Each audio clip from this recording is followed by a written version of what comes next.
দীর্ঘ এক মাসের লড়াই শেষে 15 জুলাই ল্যাটিন আমেরিকার শ্রেষ্ঠত্বের লড়াইয়ে ডিফেন্ডিং চ্যাম্পিয়ন আর্জেন্টিনার মুখোমুখি হবে কলম্বিয়া।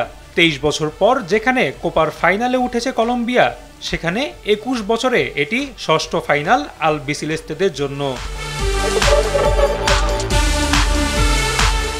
সোমবার বাংলাদেশ সময় সকাল 6টায় ফ্লোরিডার হার্ড রক স্টেডিয়ামে ফাইনালটি শুরু হবে।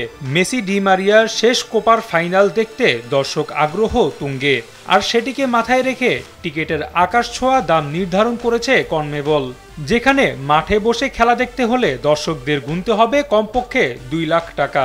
এছাড়া 80 লাখ টাকার টিকিটও আছে কোপার ফাইনালে।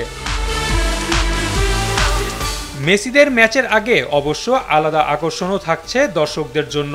ম্যাচ শুরুর আগে রয়েছে বিনোদনের ব্যবস্থা, যেখানে কলম্বিয়ান গায়িকা শাকিরা নাচে গানে মাতাবেন 54,000 দর্শক।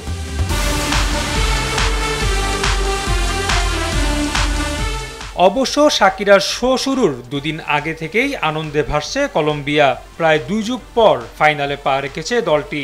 সবশেষ 2001 সালে কোপা আমেরিকার ফাইনাল খেলে শিরোপা ঘরে তুলেছিল তারা।